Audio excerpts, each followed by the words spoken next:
Welcome back to All This Math. This is Professor Parker. We're doing more big back math. Doing more big back math. Make sure you are subscribed to the channel. Make sure you like this video. Make sure you share this video with at least one person. You can share it with more than one person, but at least one person. All right. So for today's lesson, we're going to talk about fractions and percentages. Fractions and percentages.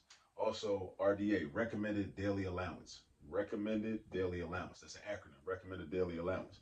All right. So some of y'all might be familiar with this company called Crumbl Cookies. They sell cookies. They taste pretty good. But I want to talk about the caloric intake on these cookies. And this is all information you can get from the box.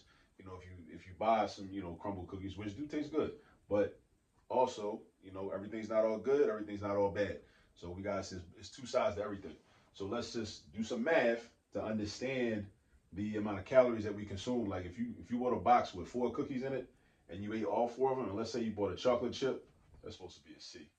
Chocolate chip cookie, a confetti cake cookie, a peach cobbler cookie, and a skillet cookie. You know, they switch up the flavors like on a weekly basis, right?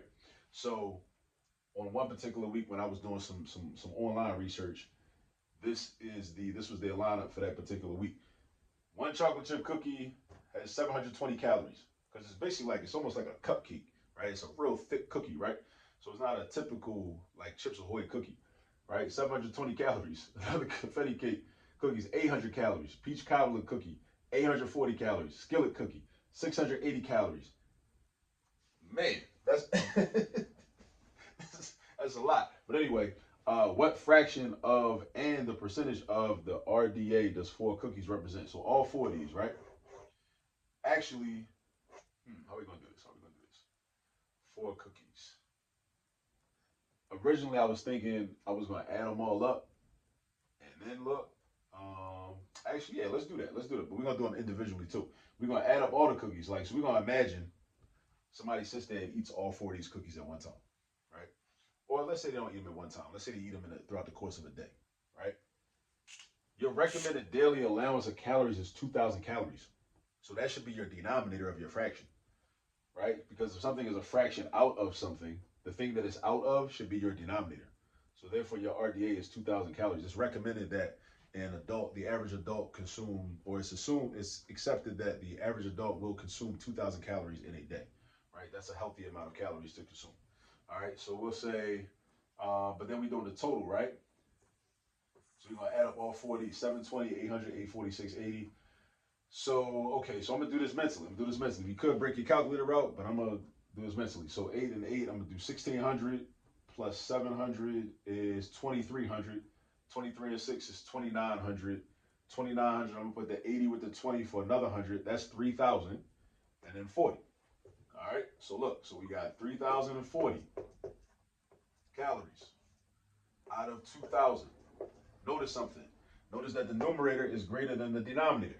So that means we have what is called an improper fraction. Your numerator is greater than your denominator. So you're consuming much more than what is recommended to be consumed in one day. So 3,040 over 2,000. So this is an improper fraction. So we're going to say, okay, we got 2,000. We're going to convert this to a mixed number. So this is 2,000 fits into 3,040 one time, because 2,000 times 2 would be 4,000, which is more than this. So our whole number is going to be 1, right? Then the fraction part, you take the difference between 3,040 and 2,000, which is 1,040, divide that by 2,000. Now I want to simplify this. So I'm thinking, okay, these are both even numbers, so I know I can divide each of these by 2. So I can divide that by 2, divide that by 2. That gives me 1 and, let's see, 520 over 1,000. All right, now I'm going to do it again because these are both even numbers, so I can divide each of these by 2. I'm just simplifying, I'm just reducing or simplifying these fractions. So I get 1 and 520 divided by 2 is 260. 1,000 divided by 2 is 500. All right, I'm going to keep it going because these are both even numbers again. So I got 1 and, let's see, divide that by 2. Divide that by 2. That's going to be 130 over 250. All right, now these are both even numbers. So I keep going. Divide by 2, divide by 2. So notice what happened. I didn't know the greatest common factor of these two numbers in the original fraction, 1040 over 2000. So, but I do know that they're both even numbers. So whenever you have even numbers and you need to reduce a fraction, you can just divide the numerator and denominator by 2. You can just keep dividing by 2, right? So you can do that. You can just divide by 2, and that's how, this is another way to reduce fractions. All right, so I'm still doing it, right? Until I can't do it no more. So 130 divided by 2 is going to be 65. 250 divided by 2 is going to be 125. So now look what we got. We don't have even numbers, but we do have numbers that end in 5. We got numbers that end in 5. Because we got numbers that end in 5, all numbers that end in 5 have factors of 5, have 5 as a factor. All numbers that end in 5 have 5 as a factor. So I can divide 65 by 5, and I can divide 125 by 5. And I get 1 and 13, what's that, 25ths? 1 and 13 25ths. 65 divided by 5 is 13. 125 divided by 5 is 25. Just like 25 cents 5 times is $1.25. All right? So now I can't reduce this anymore because, how do I know? Because the greatest common factor of 13 and 25 that they share or have in common is 1. Once you get to 1, once your greatest common factor is a 1, you're 1 and done. That means you can't simplify no more. You can't simplify no more. So we got 1 and 13 25ths. All right, so that is the fractional fraction that all 4 of these cookies represent out of 2,000 calories, right? So it's 1 and 13 25ths of 2,000 calories. So it's more, right? We already knew that it was more than 2,000 calories, but it's almost 1.5 times as much. Because why do I say a half? Because 13 times 2 is 26, and 26 is very close to 25. So 13 25ths is almost 1/2. All right, it's actually a little bit more than 1/2. So this is 1.5 times as much of your recommended daily allowance. So if you sit there, go to Crumbl Cookie and order a box with 4 cookies in it, and let's say it was these cookies, right? If you eat those, you're eating 1.5 times as much of your recommended daily allowance of calories for a day, for a 24-hour period, right? That's how you get a big bag, right? That's how you get a big bag, right? By eating more calories than what is recommended, right? Also, if you don't exercise, if you have a sedentary lifestyle, right? So overeating, right? Overeating, because 2,000 calories is recommended, and that might that might be more than what's necessary, right? What's generally accepted by the medical community might not always be the most accurate thing, and also it might vary by person. That's another thing. It might vary by individual based on their body type, or their DNA, or their genetics, and all that. But 3,040 calories is way more than 2,000. That's 1.5 times as much as is recommended. All right. So basically, what that means is you eating a whole day's worth of food, and these 4 cookies is like eating a whole day's worth of food that's recommended, and half of another day's worth of food, except you're eating it all in one day. And keep in mind, these are just cookies. So I mean, this don't even count. Like somebody might have woke up in the morning and ate some breakfast, or somebody might have cooked grits and turkey bacon and toast and scrambled eggs, scrambled cheese eggs, and all that. Like they might have had that first thing in the morning, right? Then they might have had lunch, might have had a sandwich and some chips or something for lunch, and a juice or a soda or whatever, and then they had this. So for real, this 3,040 only represents these 4 cookies. That's considering or assuming that you only eating this in a whole day, right? That you're not eating nothing else. But you might end up pushing like 4,500, 5,000 calories in one day, right? That's how you get a big bag. So if you don't want a big bag, like start doing some math, right? Start counting calories. Because you'll know what's going to happen. You know what the outcome's going to be, right? And also it's a good way to practice math. You can practice math and monitor your health at the same time, right? Practice math, monitor your health at the same time. 2 things that are important: getting math practice and monitoring your health.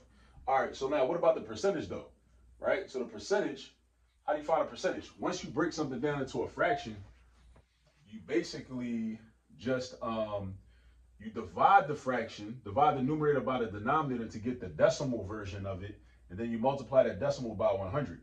So we have this broken down into this, 1 and 13 25ths. So let me tell you something else about mixed numbers. Whenever you have a mixed number as a percentage, you know that number is going to be greater than 100%.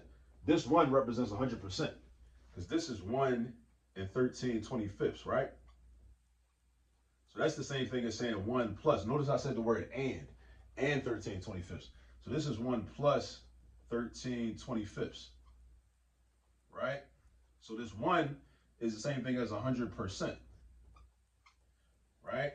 And then 13/25 is going to be 13 divided, let's do 13 divided by 25 in order to get that. So now I'm going to break out my calculator for this part.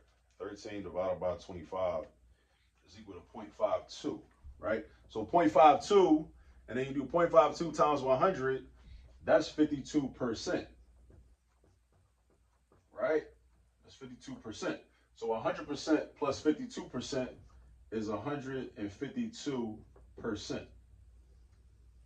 So we got 152%. So that's 150. So these 4 cookies all together represent 152% of the daily allowance, the recommended daily allowance of calories.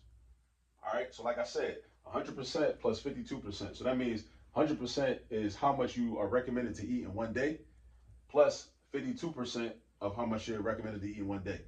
So a whole day's worth of food plus half a day's worth of food in just these 4 cookies altogether. All right, that's very telling. That's important information. Again, because if we want to really monitor our health and be more healthy, again, the math, because we do the calculations, if you can do math and do calculations, you can see again, you can see why you got a big back if you got a big back, right? You can see why, right? Like I can see why. Like I can see why. Like I be counting calories sometimes, and I be wondering like why I got this gut, why I got this beer gut. I be wondering. I'm like, well, ain't nothing to wonder about. Like you just count the calories and do the math. It's quite simple, you know. But again, I say that to say why math is such a valuable tool. So you know, when you're a child or a teenager, you sitting in class like, why I got to know this? Why I got to learn algebra? Why I got to understand fractions and mixed numbers and LCDs and GCFs and multiples and factors and all that? It's so you can protect yourself, so you can be a more healthy person, right? If you can do calculations, you can understand much better how your actions and your dietary behavior is affecting your health, right? Because you can say, wow, like, okay, so if I eat these 4 cookies, that's 152% of what is recommended for me to eat. That's way too much. And again, like I said, these are just cookies. These are just 4 cookies. This don't count. This don't even have nothing to do with what you might have ate for breakfast, what you might have ate for lunch, what you might eat for dinner, what you might have like for dessert or a late night snack. You might have had these in the middle of the day. In the midst of, in conjunction with them other meals, right? You might be drinking sodas. You might be getting milkshakes from Wendy's or whatever. You know what I'm saying? Like, so this number might even be bigger, right? But you can think more clearly and more critically about your eating habits if you do the math, right? And this is why it's important for you to learn the math. All right, and this is also why it's important for a lot of us to not learn the math, because a lot of people benefit from people not being able to do the math and not think about stuff like this. Because a lot of these companies just want you to go out here and just, you know, feed into, you know, your base desires and not even care about how your actions have consequences later on, right? They don't want you thinking about that. So they don't want you doing no calculations. They just want you to, you know, succumb to the advertising and say, look, oh, I know this tastes good, so I want it, so I'm gonna just go get it, you know? And that's also like, you know, I'm also speaking to myself too, because, you know, this is like a note to self, because I got these issues too, right? But we got to do the math so that we can make better choices, all right? So that's what happens when we figure out the fraction of and the percentage of the recommended daily allowance of all 4 of these cookies. If a person is sat and ate all 4 of these cookies, whether they eat them in one setting or they eat them throughout the course of a day, this is the fractional amount, a mixed number, 1 in 13/25 of your recommended daily allowance, and also it translates to the percentage of 152%. I was gonna do these individually, like what fraction of your recommended daily allowance is the chocolate chip cookie? What fraction is the confetti cake or the peach cobbler? You know what? I'll keep going back and forth. I don't got no space, but I'm gonna erase this over here. And let's do 2 of these. Let's do the chocolate chip cookie. So the chocolate chip cookie is 720 calories. So because that's going to be helpful for you to see too. And the total recommended daily allowance is 2,000 calories. 2,000 calories for an adult, 2,000 calories. So we got 720 divided by 2,000. So I know that, what is the greatest common factor of 720 and 2,000? I know 20 is a factor of both of these. So if I divide this by 20, I get 36, right? Because 36 times 2 would be 72. So 36 times 20 would be 720. And then how many times is 20 going to 2,000? 2 goes into 2,000 1,000 times. So 20 goes into 2,000 100 times. All right, so that's 36 out of 100. And then I can still break this down even more. So the greatest common factor of 36 and 100, I believe, is 4. So you divide both of them by 4. And the reason that I'm so fluent, and I know that is because I know my multiplication facts. So I highly recommend memorize multiplication facts so you can get fluent, and then reducing fractions will be very easy for you. But you got to know your multiplication facts. All right, so 36 divided by 4 is going to be 9. 100 divided by 4 is going to be 25. So that's 9/25. So this one cookie, this one chocolate chip cookie is 9/25 of your daily allowance. Now, 9/25, let's put that in perspective. So let's break this down. 25 goes into 100. Let's change it to a percentage. 25 goes into 100 4 times. So therefore, we would do 9 times 4 to get the percentage. That's another little math trick, right? So 25 goes into 100 4 times. So then 9 times 4 is going to be 36. So this is 36%. So one cookie is more than 1/3 of your daily allowance. More than 1/3. That's crazy. One cookie being more than 1/3 of your daily allowance is crazy, right? 36%, right? 36%. So one cookie, right? One dessert cookie, right? One dessert item is more than 1/3. 1/3 will be 33.33%, because that's 1/3 of 100. 100% is 2,000 calories. So by eating this one cookie, you've already eaten your more than 1/3 of your allotment of what's recommended in terms of calories for one day. You've already done that. All right, so these are things we gotta keep in mind. If we start thinking like this, then we let the numbers let you know. The numbers gonna let you know. You know, this is why people gain weight, why people, get into obesity and all that, right? Also combined with a sedentary lifestyle, a lot of us go to work, we drive cars, we don't exercise as much as we should, or much as we can, because a lot of times we be busy, we be at work, we doing this, doing that, right? So overconsumption of food, right? Overconsumption, right? We constantly bombarded with advertisements, especially on social media, right? So overconsumption of food coupled with lack of exercise causes problems. That's why this is called big back math. All right. So you can do these. You can practice. You can figure out the percentage of the confetti cake, the peach cobbler cookie, the skillet cookie. The skillet cookie is going to be less than this, right? But peach cobbler is 840. 840. That's the most out of all 4 of these. But these are things we should start looking at. All right. This video getting kind of long, so I'm gonna cut it here. You know what I'm saying? But make sure you are subscribed to the All This Math YouTube channel. Make sure you like the video, share the video, tell everybody about what we're doing.